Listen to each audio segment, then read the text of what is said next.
And finally, tonight's Kara reflections aren't meant to tell you what to think. No one has to agree with me to belong here. This is simply what we noticed over the fortnight. When people sing together, talk together, and sometimes struggle together, patterns emerge. Questions surface. And there's one I've been holding. It came back to me recently when historian John Meacham said something to Stephen Colbert. Colbert joked that seizing Greenland for national security sounded like grabbing someone's tie just because you fear someone else might take it first. The room erupted because the analogy had exposed something real. Meacham had been talking about democracy. The founders expected that what he called seasons of fear. They didn't build a system around virtue. They built one around restraint, checks, balances, and the rule of law. Because just wanting or even thinking you need something doesn't entitle you to it. That's the covenant. Fear, though, has a way of turning appetite into necessity. It tells us that grabbing the tie is urgent, justified, essential even. And that's when Meacham said, "This is why God put you here at this time." Not because he thought Colbert was cosmically chosen, but because he made the mechanism visible.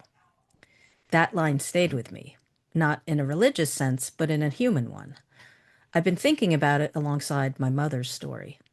At 24, she tricked a Chinese Communist Party official into giving her and her sister travel papers just before the Cultural Revolution.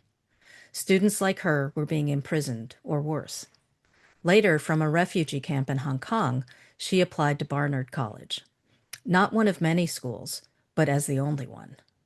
If she didn't get in with a full scholarship, she had decided she would go back to the mainland.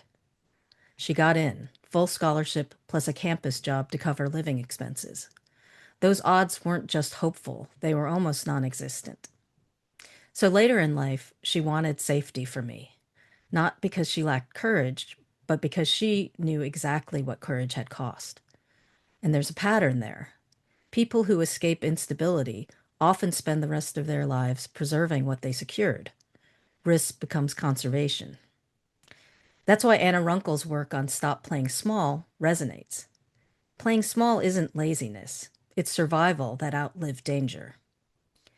When fear once protected you, contraction feels wise. You stay quiet, you outsource discernment, you call it humility. But there's a rival perspective that matters, too. Not every urge to step forward is wisdom. Sometimes restraint is maturity. Sometimes not inserting yourself is the most ethical choice.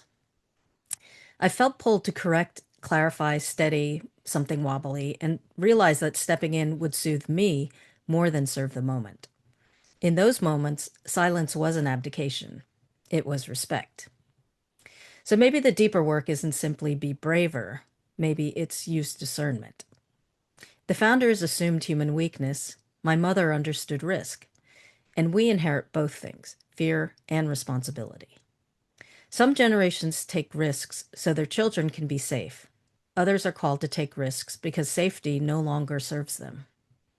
So here's the question we've been holding this fortnight. Is this moment asking something of you? And is your answer coming from fear or clarity? Not in theory, in your life, in your relationships, in this room. Because the hardest part isn't courage, it's recognizing when the moment has changed.